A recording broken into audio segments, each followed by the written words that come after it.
নিয়ে বিশাল প্রাসাদ নির্মাণ করেন। এগুলোই আলোকিত করত নবাবদের প্রাসাদের প্রতিটি কক্ষ, যেখানে একসঙ্গে 38 জন মানুষ বসে খাবার খেতে পারতেন। অরিজিনাল হাতির দাঁত আর রয়েছে হরিণের আসল শিং সহ সংরক্ষিত মাথা। মনে রাখবেন, এখানে থাকা কোনো নিদর্শনের কাছে যাওয়া বা স্পর্শ করা সম্পূর্ণ নিষেধ। সীমিত সুযোগ সুবিধার মধ্যেও মানুষকে সুস্থ করার চেষ্টা চলতো। যতগুলো শিং আছে সবগুলোই অরিজিনাল, যাতে চুরি করা বা ভেঙে ফেলা অত্যন্ত কঠিন হয়। তিনি নওয়াব পরিবারের প্রথম নারী, যিনি যে আকর্ষণীয় বিষয় হলো কল্পনা করুন তো, হয়তো এখানেই বসে তিনি গুরুত্বপূর্ণ সিদ্ধান্ত নিয়ে নাচের আসর ও অতিথিদের চলাচলের জন্য। এ যাব সেই অন্দরমহলে। ঢাকার বুকের মাঝখানে দাঁড়িয়ে আছে এমন একটি প্রাসাদ, যেটি শুধু একটি ভবন নয়, এটি বাংলাদেশের ইতিহাসের এক নীরব সাক্ষী। এই ভবনের প্রতিটি দেয়াল, প্রতিটি সিঁড়ি, প্রতিটি কক্ষ যেন আজও শত শত বছরের গল্প বলে যায়। কিন্তু প্রশ্ন হলো, কেন এই প্রাসাদের রং গোলাপি? এখানে কারা বসবাস করতেন? কতগুলো কক্ষ রয়েছে এখানে গেলে কি কি দেখা যায়? টিকিটের দাম কত? কিভাবে আসবেন? আর কোন ভুলগুলো করলে আপনার ভ্রমণটাই নষ্ট হয়ে যেতে পারে? আজকের ভিডিওতে দেখাবো আহসান মঞ্জিলের প্রতিটি অংশ, জানবো এর ইতিহাস, অজানা তথ্য এবং সম্পূর্ণ ভ্রমণ গাইড। তাহলে চলুন শুরু করা যাক। আসসালামু আলাইকুম, স্বাগত জানাচ্ছি নতুন একটি পর্বে। পুরান ঢাকার কুমারটুলিতে বুড়িগঙ্গা নদীর তীরে অবস্থিত এই ঐতিহাসিক প্রাসাদ সদরঘাট থেকে মাত্র 1 মিনিটের হাঁটার পথ।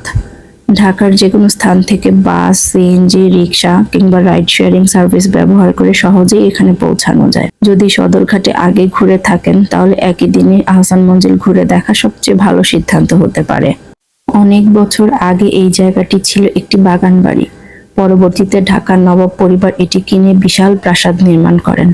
নবাব আব্দুল গনির পুত্র খাজা আহসানুল্লাহর নাম অনুসারেই এর নাম রাখা হয় আহসান মঞ্জিল। এই ভবন থেকে একসময় গুরুত্বপূর্ণ রাজনৈতিক ও সামাজিক সিদ্ধান্ত নেওয়া হতো।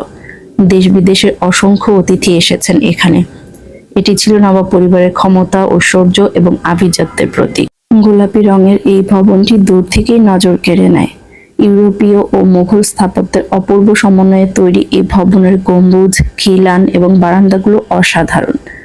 ভবনের মাঝখানের বিশাল সিঁড়িটি ছবি তোলার জন্য সবচেয়ে জনপ্রিয় স্থান।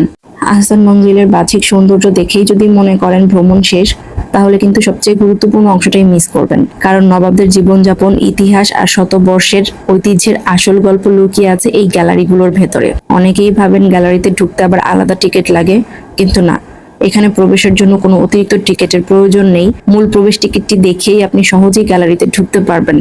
আহসান মঞ্জিলের এই জাদুঘরটি মোট 4টি অংশে বিভক্ত।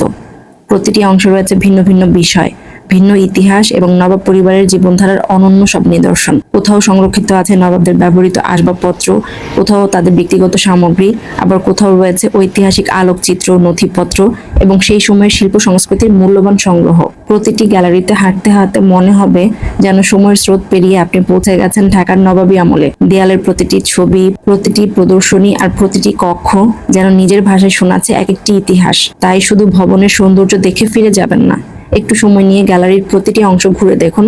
তাহলেই বুঝতে পারবেন কেন আহসান মঞ্জিল শুধু একটি প্রাসাদ নয়, এটি বাংলাদেশের ইতিহাস, ঐতিহ্য এবং সংস্কৃতির এক অমূল্য সাক্ষী। চলুন এবার আমরা একে একে ঘুরে দেখি এই 4টি গ্যালারির ভেতরে কি কি সংরক্ষিত আছে আর কোন গল্পগুলো আজও নীরবে বহন করে চলেছে এই ঐতিহাসিক প্রাসাদ। আহসান মঞ্জিলের প্রথম গ্যালারির প্রথম কক্ষে পা রাখার সঙ্গে সঙ্গেই মনে হবে যেন সময়ের চাকা কয়েকশো বছর পিছিয়ে গেছে।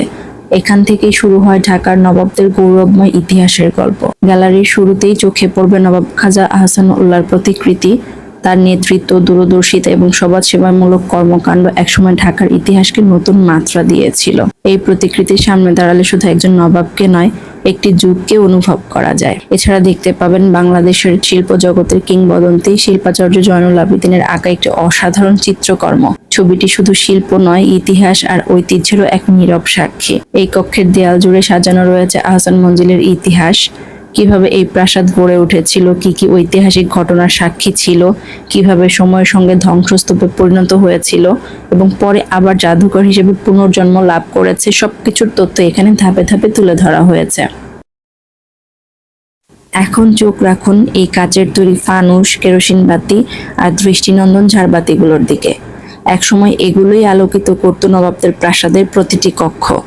বিদ্যুৎ আসার আগের যুগে এসব আলোকসজ্জাই ছিল আভিজাত্যের অন্যতম প্রতীক। কাচের জিনিসপত্রের পাশাপাশি এখানে সংরক্ষিত রয়েছে চীনামাটির তৈরি বিভিন্ন ধরনের সার্ভিং ডিশ, প্লেট, বাটি এবং অন্যান্য তৈজসপত্র। এগুলো শুধু দৈনন্দিন ব্যবহারের সামগ্রী নয়, বরং নবাবী রুচি, বিলাসিতা এবং আন্তর্জাতিক বাণিজ্যেরও এক গুরুত্বপূর্ণ স্মারক। জাদুঘরের প্রথম গ্যালারির প্রথম কক্ষে নবাবদের ব্যবহৃত বিভিন্ন ক্রোকারিজ ও ঐতিহাসিক উপকরণও প্রদর্শিত হয়। গ্যালারি ঘুরে দেখা শেষ হলে চাইলে এখান থেকেই কিনে নিতে পারেন আহসান মঞ্জিলের ইতিহাস ভিত্তিক বই কিংবা সুন্দর সব ভিউ কার্ড। যারা ইতিহাসকে স্মৃতির সঙ্গে ধরে রাখতে ভালোবাসেন তাদের জন্য এগুলো হতে পারে দারুণ একটি সংগ্রহ। আহসান মঞ্জিলের প্রথম গ্যালারি শুধু কিছু পুরনো জিনিসপত্রের প্রদর্শনী নয়, এটি ঢাকার নবাবী ঐতিহ্যের এক জীবন্ত দলিল। প্রতিটি ছবি, প্রতিটি ঝাড়বাতি, প্রতিটি চীনামাটির পাত্র যেন নীরবে বলে যায় শত বছরের পুরনো এক ইতিহাসের গল্প। আর এটাই তো একটি জাদুঘরের আসল সৌন্দর্য। গ্যালারির 3 নম্বর কক্ষে প্রবেশ করলেই মনে হবে যেন সময়ের চাকা হঠাৎ করে 100 বছরেরও বেশি পেছনে ঘুরে গিয়েছে। এই বিশাল ডাইনিং টেবিলটি এমনভাবে সাজানো হয়েছে যেখানে একসঙ্গে 38 জন মানুষ বসে খাবার খেতে পারতেন। প্রতিটি চেয়ারের অবস্থান পরিকল্পিত যাতে অতিথি আপ্যায়ন এবং পারিবারিক ভোজ দুটি রাজকীয় আয়োজনের সঙ্গে সম্পন্ন করা যায়। কল্পনা করুন তো, এই টেবিলেই একসময় বসতেন নবাব পরিবারের সদস্যরা, দেশ বিদেশের অতিথিরা এবং ব্রিটিশ আমলের গুরুত্বপূর্ণ ব্যক্তিরা। খাবারের সঙ্গে চলত আলাপ, কূটনীতি আর অভিজাত সংস্কৃতির প্রকাশ। রুমের সবচেয়ে আকর্ষণীয় জিনিসগুলোর মধ্যে রয়েছে চীনামাটির তৈরি নান্দনিক ক্রোকারিজ।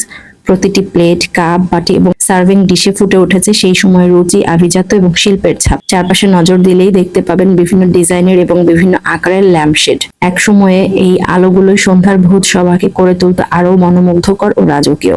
আজ এই ডাইনিং রুমে আর কোনো ভোজ সভা বসে না, নেই অতিথিদের কোলাহল কিংবা পরিবেশিত রাজকীয় খাবারের সুগন্ধ।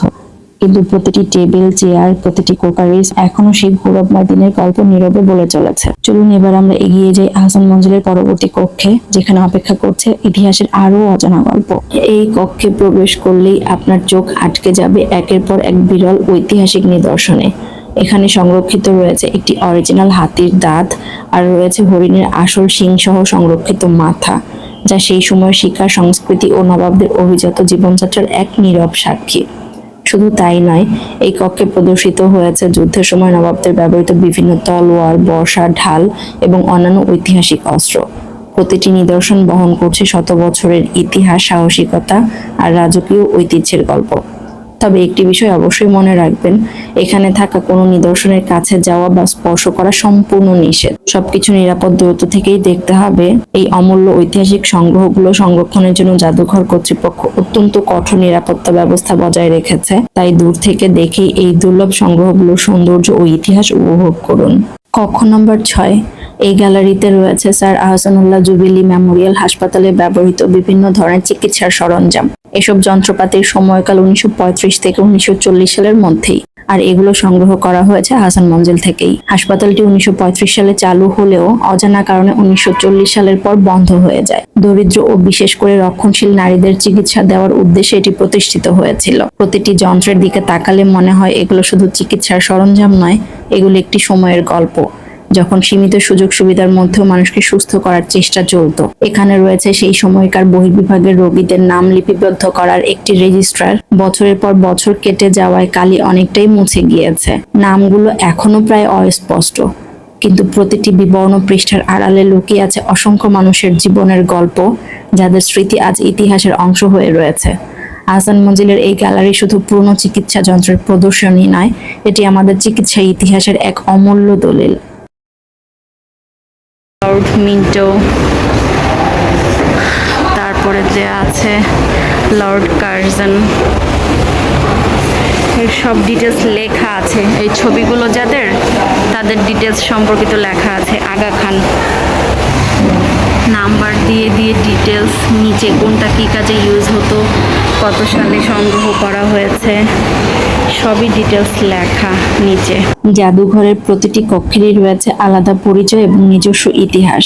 এই কক্ষটি উৎসর্গ করা হয়েছে সেই সব ব্যক্তিদের স্মৃতির প্রতি যারা তৎকালীন মুসলিম লীগের সঙ্গে প্রত্যক্ষভাবে যুক্ত ছিলেন। এখানে দেয়ালে সাজানো হয়েছে বিভিন্ন ঐতিহাসিক ব্যক্তিত্বের ছবি।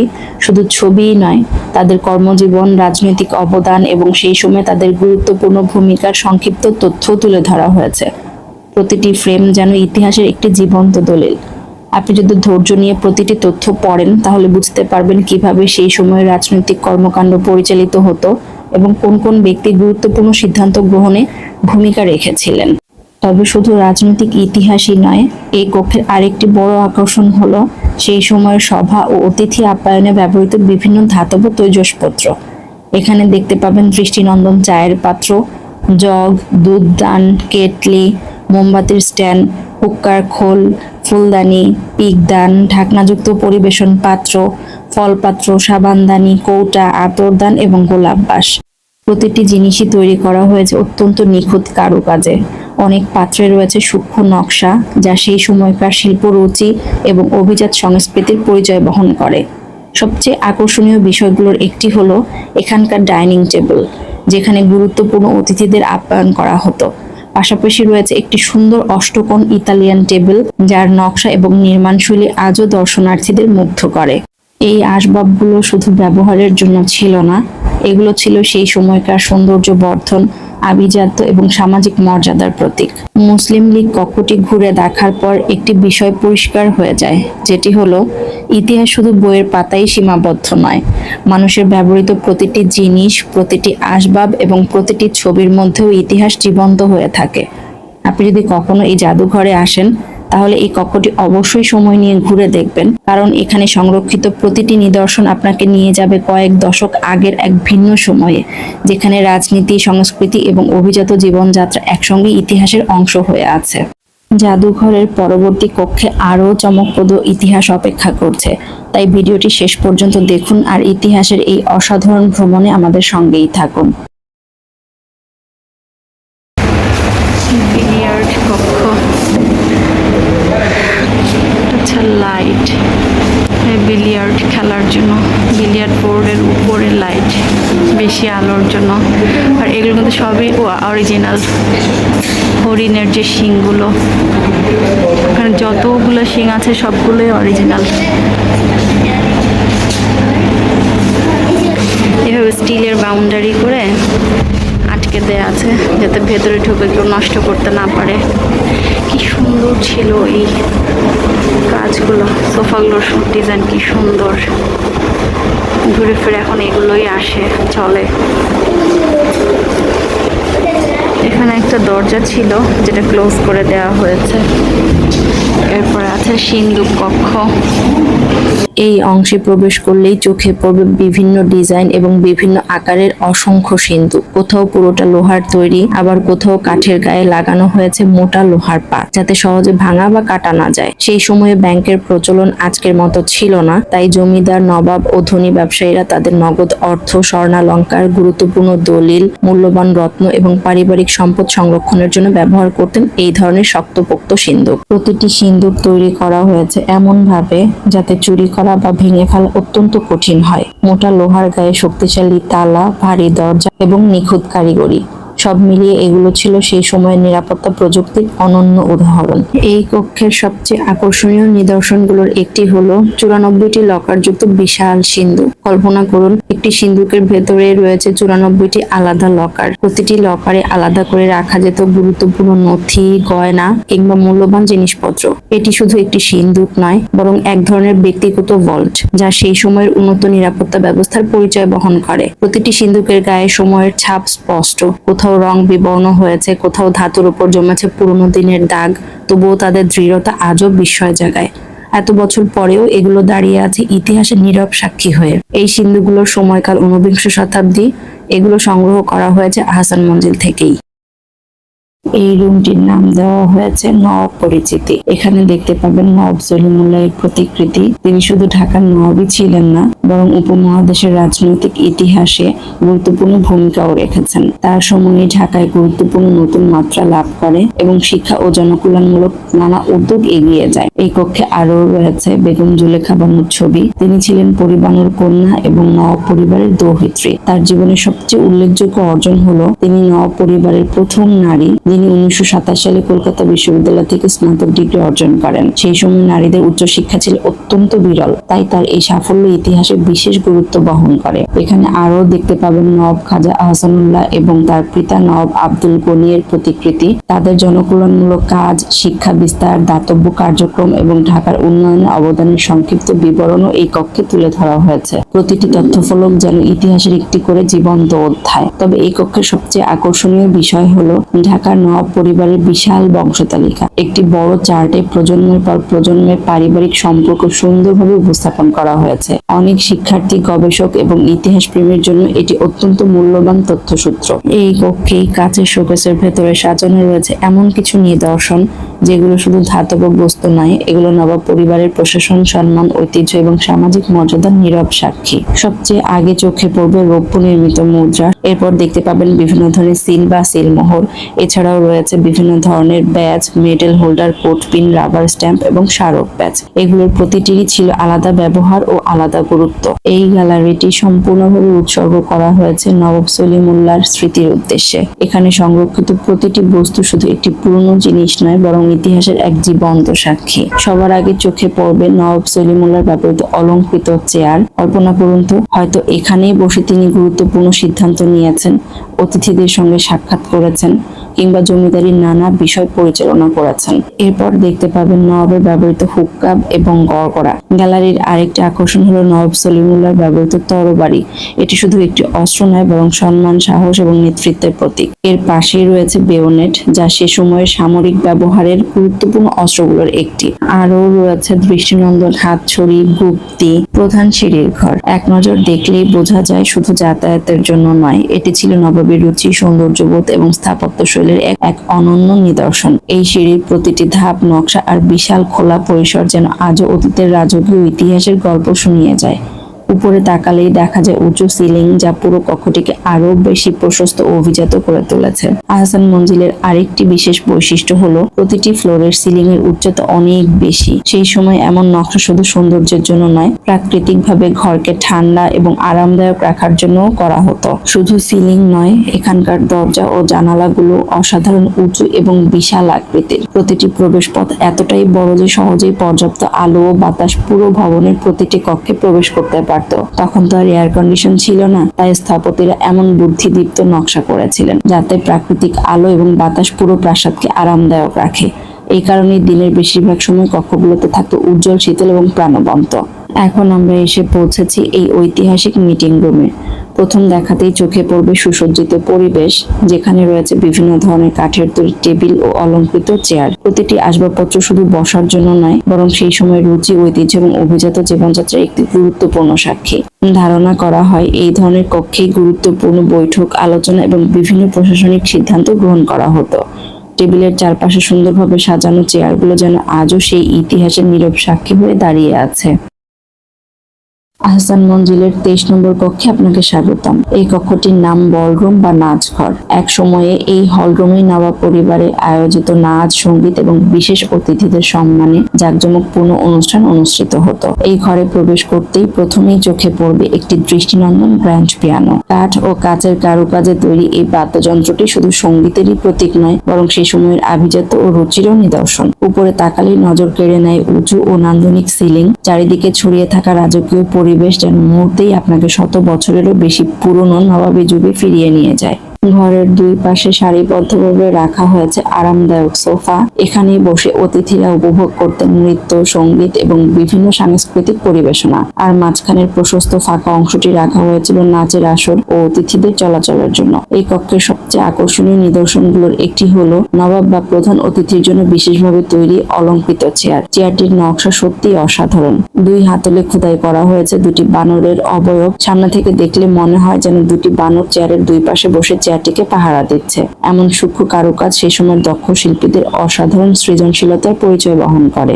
রাজকীয় স্থাপত্য, দুর্লভ সংগ্রহ আর নবাবদের জীবনযাত্রার নানা স্মৃতি সব মিলিয়ে পুরো প্রাসাদটি ঘুরে দেখতে এবং প্রতিটি গ্যালারি মনোযোগ দিয়ে উপভোগ করতে অন্তত একটি পুরো দিন সময় রাখা ভালো। তবে এখানেই শেষ নয়, আহসান মঞ্জিলের ভেতরেই রয়েছে আরো একটি রহস্যময় অংশ, অন্দরমহল ও হাম্মামখানা। এই অংশে সাধারণ দর্শনার্থীদের কৌতূহল সবসময় বেশি। ইনশাল্লাহ আমার পরবর্তী ভিডিওতে আপনাদের নিয়ে যাব সেই অন্দরমহলে, যেখানে জানার চেষ্টা করব নবাব পরিবারের ব্যক্তিগত জীবন, হাম্মামখানার ব্যবহার এবং এর সঙ্গে জড়িয়ে থাকা নানা ইতিহাস ও অজানা গল্প। এবার জেনে নেওয়া যাক টিকেটের মূল্য। বাংলাদেশি প্রাপ্তবয়স্ক দর্শনার্থীদের জন্য প্রবেশ মূল্য 40 টাকা, শিশুদের জন্য 20 টাকা, সার্কভুক্ত দেশের দর্শনার্থীদের জন্য 300 টাকা এবং অন্যান্য বিদেশি দর্শনার্থীদের জন্য 500 টাকা। যাওয়ার আগে অবশ্যই সময়সূচি জেনে নেবেন, কারণ এটি সময়ে সময়ে পরিবর্তিত হতে পারে। বর্তমানে বৃহস্পতিবার সাপ্তাহিক বন্ধ, শুক্রবার বিকেল 3টা থেকে সন্ধ্যা 7টা পর্যন্ত এবং শনিবার থেকে বুধবার সকাল 10টা 30 মিনিট থেকে বিকেল 4টা 30 মিনিট পর্যন্ত দর্শনার্থীদের জন্য খোলা থাকে।